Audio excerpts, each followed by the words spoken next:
If you had a hard childhood, it's not enough just to talk about what happened to you. I mean, it's totally important, and for a lot of people, it's the first step. But if you've been working on improving your life for a while, you probably notice that talking about other people and things that happened in the past can only go so far. And you can get insight about why you struggle now, but it's not going to suddenly solve your life problems. The fact is, if you have childhood PTSD and symptoms that go with that are affecting you, you get flustered, you get emotionally dysregulated, you long to be loved, but you find yourself in relationships where you can't be loved, you have trouble with perception, you can't tell the difference between a good person and one who's lying to you or using you. You know, if you have these kind of difficulties, it's okay. These are really normal kinds of fallout for people who grew up neglected or abused. But just because it's normal and not your fault doesn't take away the fact that it needs to be healed.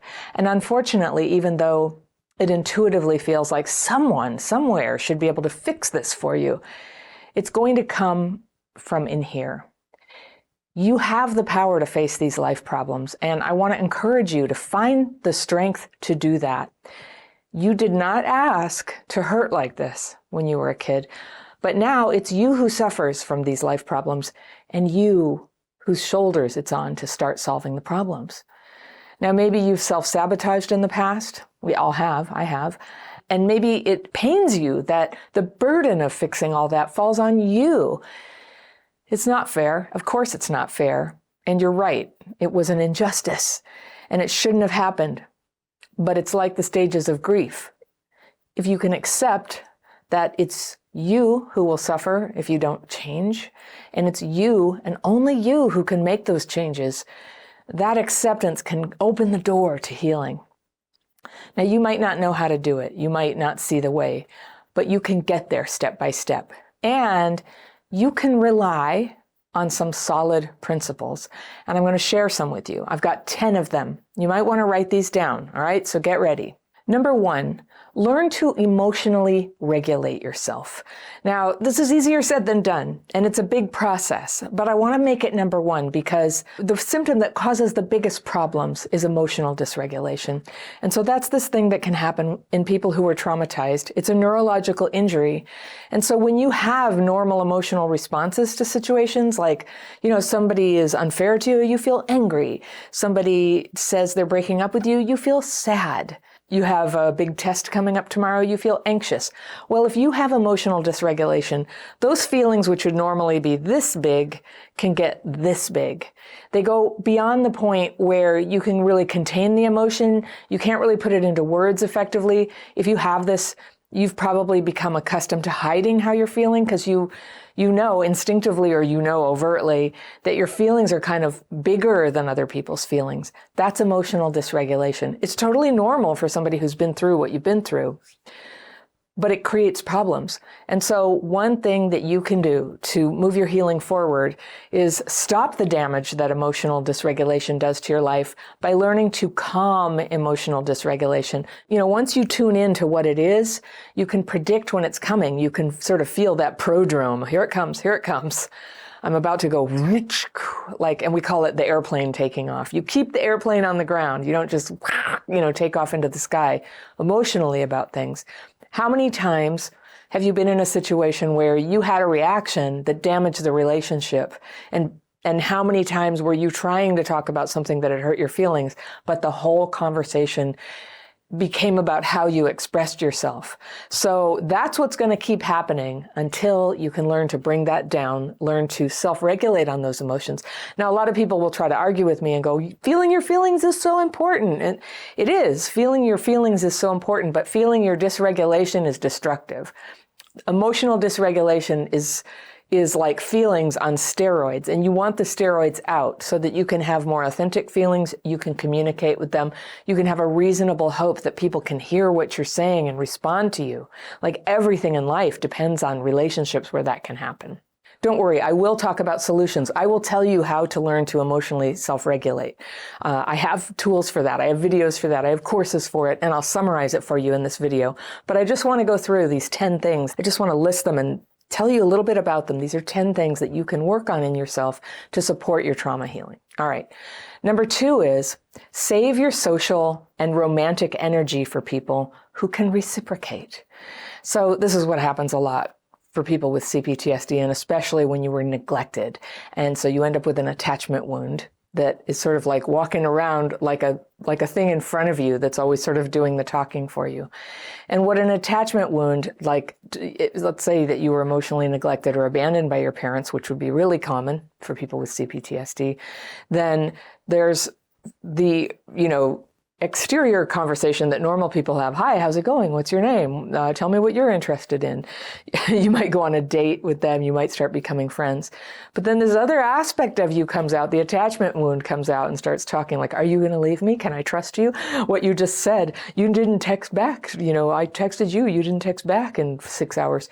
That kind of thing can just destroy relationships. And when your relationships won't hold, your life becomes very trauma driven. So having good friendships and a romantic relationship that's healthy, those are both the fruit of healing your trauma. They're also kind of necessary for healing your trauma. You don't have to have a romantic relationship in progress right now to heal trauma. And in fact, if you've got a bad relationship, that can block your progress. But to find people who can reciprocate means you get to be socially nourished, and you get to stop having the feeling of being rejected, abandoned, stonewalled when you communicate, which is something you may have had a lot of when you were a kid.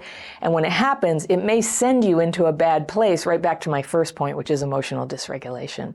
So part of that is changing how we handle people, and part of it is choosing people who are capable of being reciprocal with us. There's this attraction to unavailable people that is so common for kids who were neglected and abused. It often goes with a kid who had an alcoholic parent, and we just get so good at it. We just get so good at seeing love where there is no love and finding reasons to stay in a relationship when we're not really getting anything more than crumbs, right? All right. Third thing is, get really good at ending relationships with people who are like that, who let you down, who breadcrumb you, who are dysfunctional, who are destructive, and definitely people who are abusive. It's time to go. It's time to go. And ending relationships is something that can be hard for people with childhood PTSD. One of the big reasons is because there's an abandonment wound there. And there's this concept that I learned from Pete Walker that just really lit this up for me. He calls it abandonment melange. And it's this very intense emotional experience that comes when abandonment is experienced, when somebody says, I'm breaking up with you, or sometimes even when they just don't call you back for a while. There's this emotional, I call it a cocktail because it feels like a drug.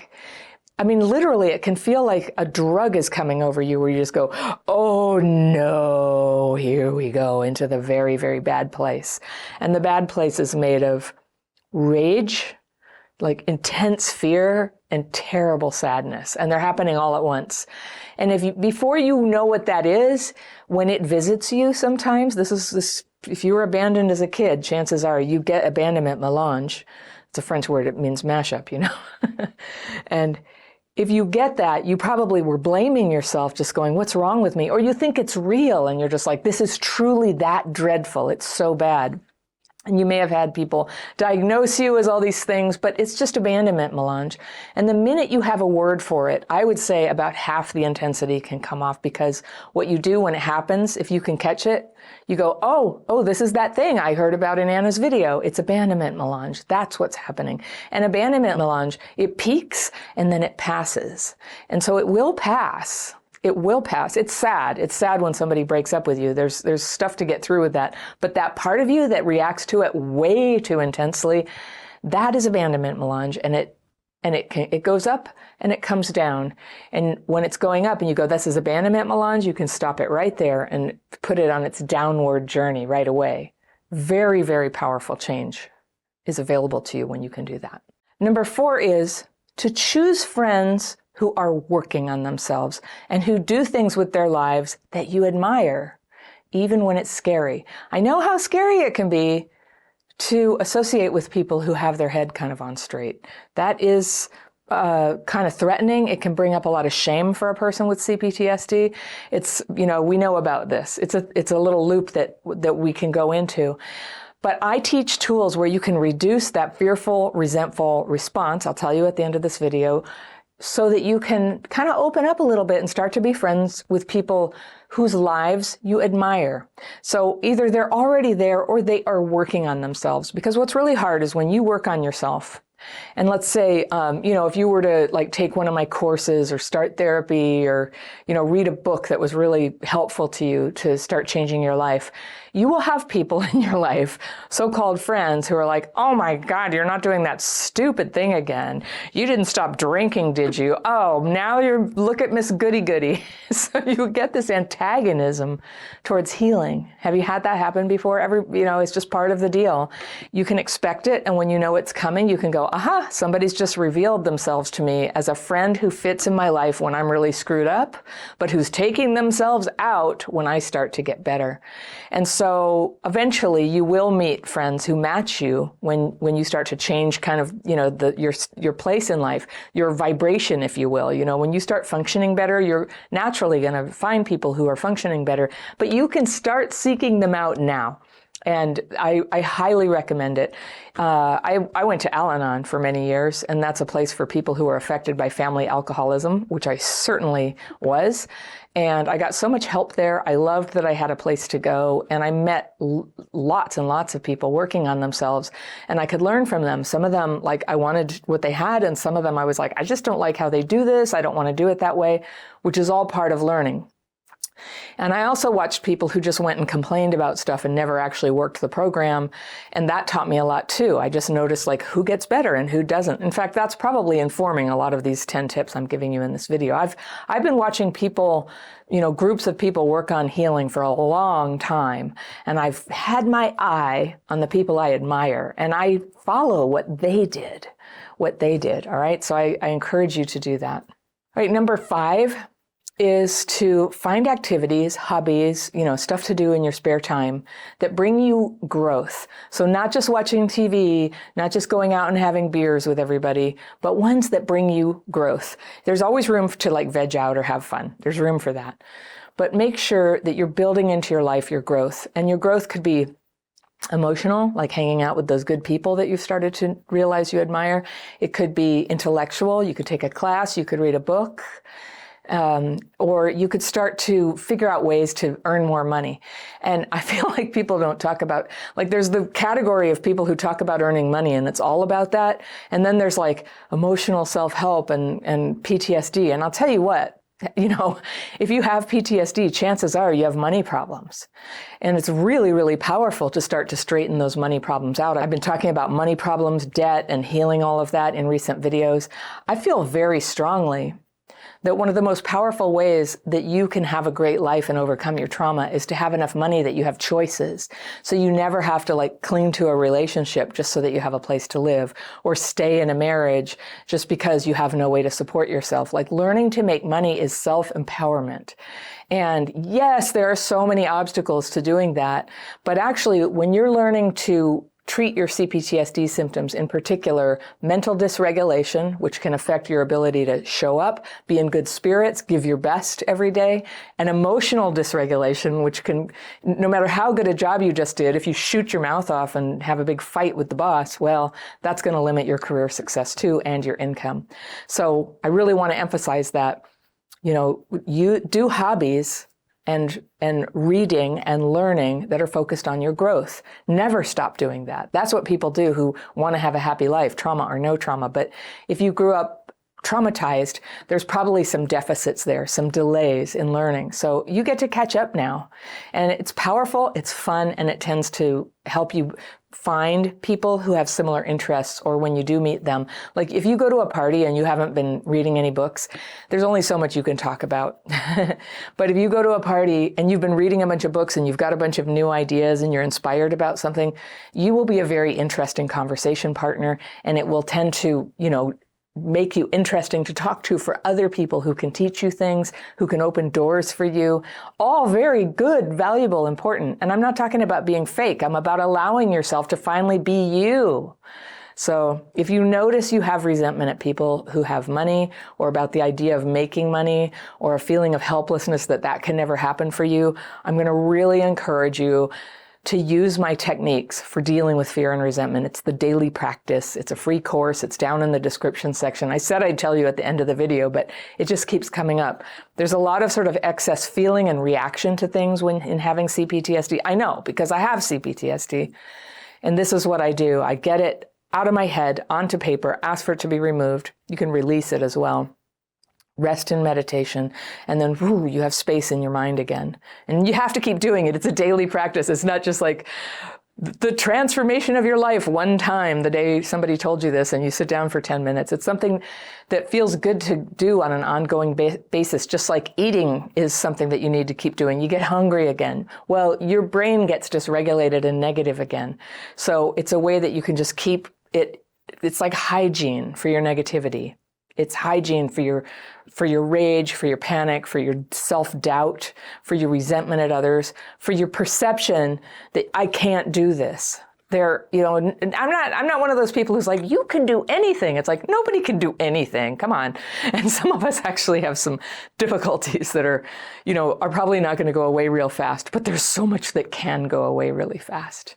So when you can just start moving, I call it WD-40 for your soul. It gets rusty in there. You're just like, I can't, I'm no good at this. I'll never have what I want. And you do the daily practice and you're like, well, maybe, let me give it a try. So that's a transformation that's worth a lot. Okay. So number 6, when you're looking for people to have in your life, look for people who are wise and fair. Because I'm telling you, if you have childhood PTSD, it's probably because you had parents who were sometimes not wise, not fair. They didn't teach you how to do things. It's very, very good to seek companions, a boss, a partner, to seek people who are like good people.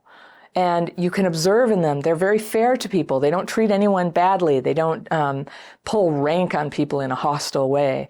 They can teach you something, because really like every single person needs mentoring. It's like, how do I do life? I didn't know. I mean, I was 12 before I learned how to use a fork and a knife together. And I was 30 before I found out that it's not actually a good form of humor to just put people down. I didn't know. I was sort of feral like that. And I think a lot of people can relate to that.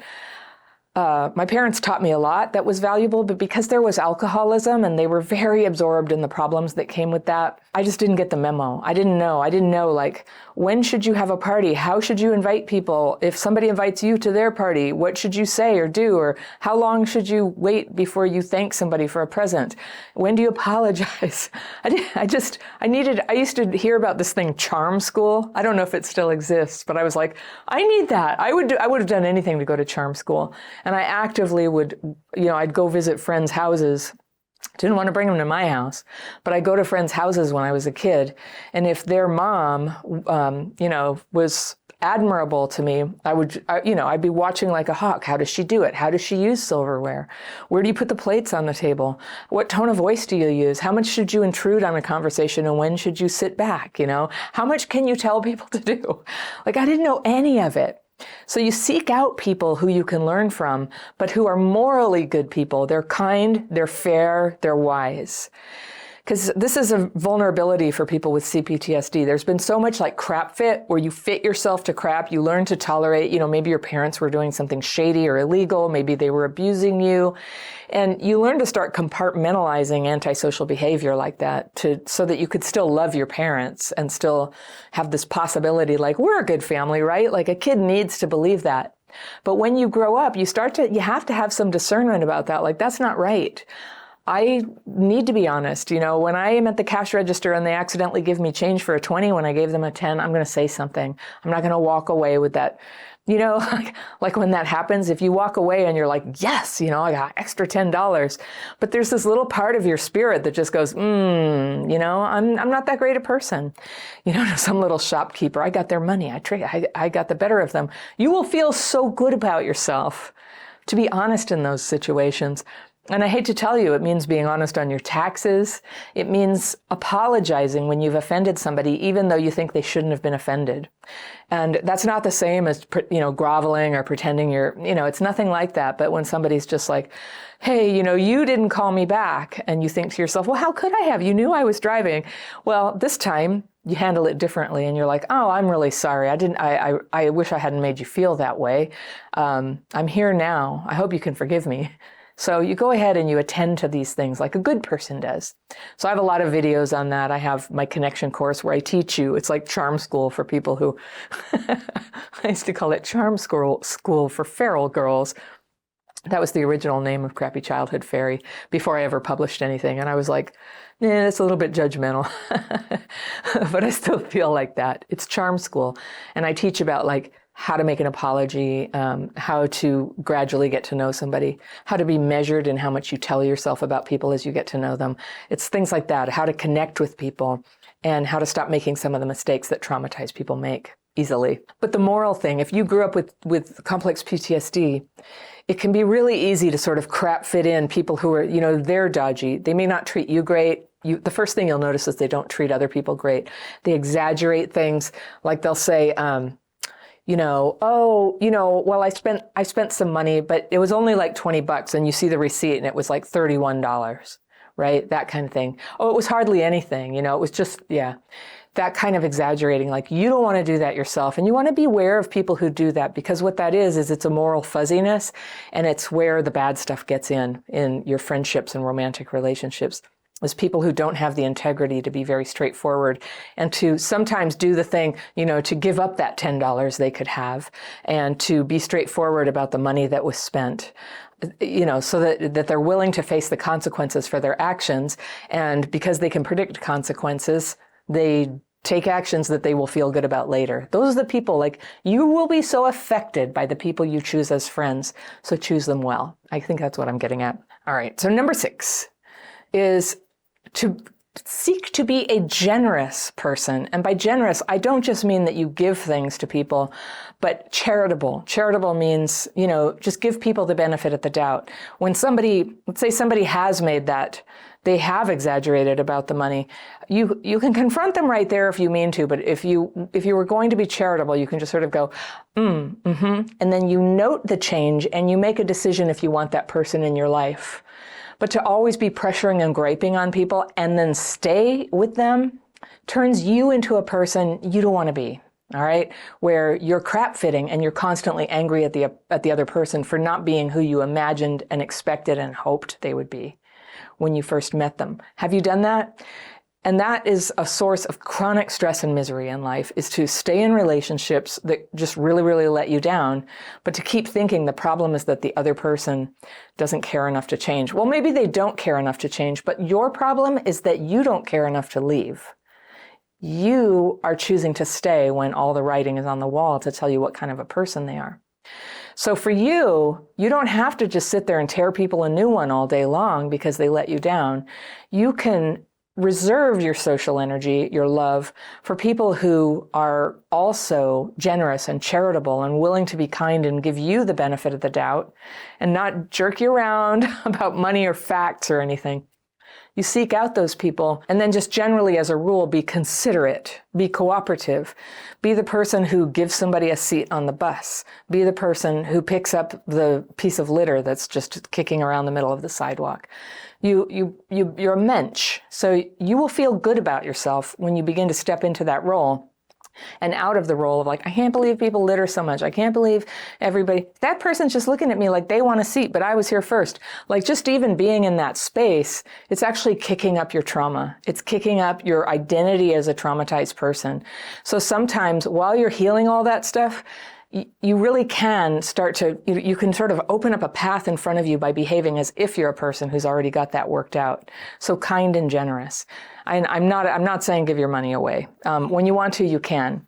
For a lot of us, that's a problem, right? So I'm not really commenting on that, but I mean generosity of spirit. And in these last 2 points, when you're thinking about, who you associate with, are they wise and high integrity people? And are you kind and generous and also wise and high integrity, as you're doing that, how you can start to evaluate your friendships so you can stop having these destructive friendships and these disappointing relationships, is you can ask yourself, how do I feel after I hang out with this person? Do you feel energized? Do you feel kind of inspired and like, you know what, I want to get my life together?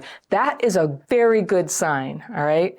If you feel just kind of like electrified and high, that might not be the same thing. That could be like, having a crush on somebody, but having a crush absent of a gut check on whether this person helps you feel more positive, more inspired, more energized. Some people, and you can, with CPTSD, it's so easy to just like ignore that and go, well, I guess it's just me. But you hang out with them and you feel bad about yourself. You feel drained, right? And that's a sign. That's a sign too. That's like, that's not really like a good spot for you. So you can start to pay attention to those signals. You do have to take your feelings with a grain of salt when you're still in early healing, because a lot of times, you're having an emotional flashback about somebody. Somebody offers you a seat on the bus, right? And then it just triggers something in you and you just start to feel enraged or you start to feel in danger. Like PTSD can visit these feelings on you that aren't really connected with what's happening. So you hold them lightly. You work your tools and you make sure that you're surrounded with trustworthy people who are also on a path of healing so that they can give you a reality check when it's confusing. And it is confusing a lot, right? All right. Number 8, when a good relationship has broken down, even when it's plain to you how the other person contributed to the problem, don't tear them a new one. If you need to say something, keep it minimal. You can say just enough to explain your position. Do the work to determine what your part was, especially if this is a pattern for you. Do what you can to change that part of yourself if you need to, and apologize to the other person. You will get to a point in your healing when you will be able to apologize to people for your part in something without even bringing up their part in it. That is elegance, ladies and gentlemen. That is how you become a great person. What really is our agenda when we just tell somebody the 27 reasons why they suck? What's our agenda on that? We're venting. We want to get back at them. Like, first of all, if you have 27 reasons and you're staying with that person, here's the problem. Here's the problem.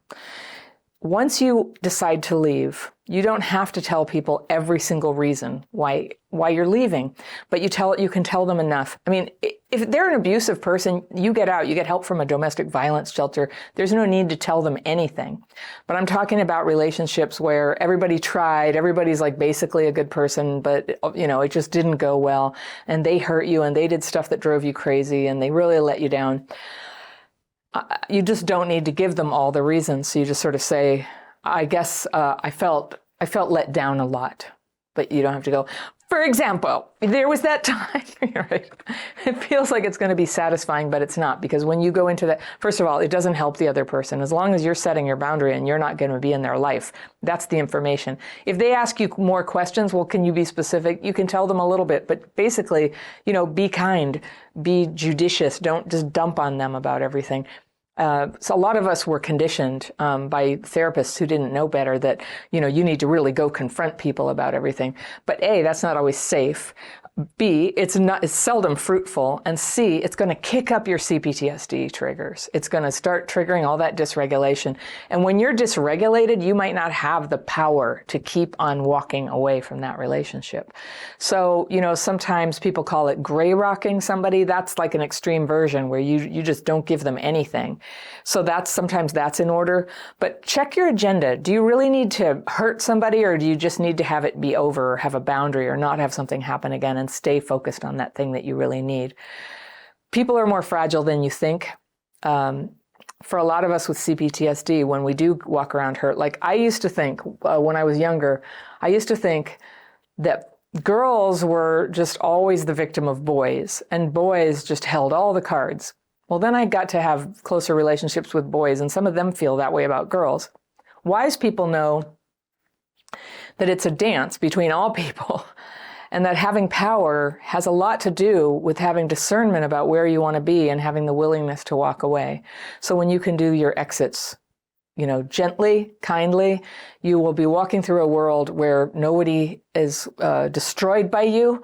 They're able to move on their own. You're able to move on. This is good. And for you with PTSD symptoms, it keeps them in their lane. The symptoms, I'm going to try to head off anybody who's like, no, you need to feel that. And I'm going to say, no, you don't.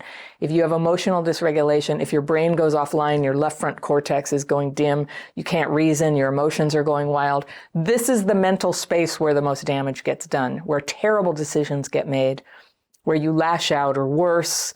So everything about healing, the priority is always like your self-regulation. From your self-regulated place, you can decide, do I need to say this? If I need to say it, should I run it by a mentor or a friend first? If I do say it, does it have to be right this second, or could I do it tomorrow when I've had more time to kind of digest it? The latter, the latter. You are able to reason your problems out, but not always in the minute, because that's what CPTSD does, is it compromises that. Number 9 is, yes, acknowledge the suffering you've been through. You suffered. A lot has happened to you. You have symptoms as a result. You can't always know exactly what's the cause and what's the effect. And I would encourage you, don't worry about it too much. Focus now on healing your symptoms. Focus now on the things you can change. The reason is because when we focus so much on what happened, and you may have been encouraged to do that, you may have been told that would be therapeutic to just keep talking about it week after week, year after year. If that didn't work for you, well, you would be like me. That didn't work for me. Talking about all that stuff was really bringing me down. And it was keeping my focus on things that I literally had no control over, which is a time past and things other people did. And there was so much potential that was just passing me by. The years were going by where I might have made constructive changes in my life, but I wasn't making them. I kept waiting for my focus on the trauma, talking about the trauma, the sad stories. I had sad stories. I had stuff happen to me that I could tell anybody. I could tell you, I could tell a therapist, and people would go, oh my God, wow, it's amazing you survived. And so at first it's really validating to hear that. Yes, it is amazing we survived. It is terrible. But it's not going to get you to where you're making money, you're having healthy relationships. That's the process that you're in charge of. And so if you really want to heal from your trauma, this is the path I want to put in front of you. Yes, acknowledge what happened and then move towards what's going on in you right now. What do you need to notice, regulate, change, improve, stop doing, start doing? Your whole life is ahead of you. However long that may be, there's so much potential for you if you can show up for these questions and start paying attention to it. The possibilities of your life are, I guarantee you, they're you cannot see them yet. You can't see them yet because until you have a regulated mind, it's not possible to have that kind of future vision. It's not possible to imagine yourself in that good situation. When you're in the middle of dysregulation in whatever form it takes, whether you kind of space out, it's drugs, it's limerent relationships where you're just like, I'm out, food, right? I was talking to my friend about that last night, what is overeating? When we overeat, it's like, screw you, I'm out. We want to escape, right? And so we escape because we can't cope with the triggers. So healing from trauma is not about exploring those triggers for the rest of your life. It's about saying, I get triggered. Here are the signs that it's happening. I got to get untriggered before I start doing my whole shtick. Now, for you, it might be escaping. It might be trying to control things where you get in there and you're like, that's it. We're never, tell everybody what to do.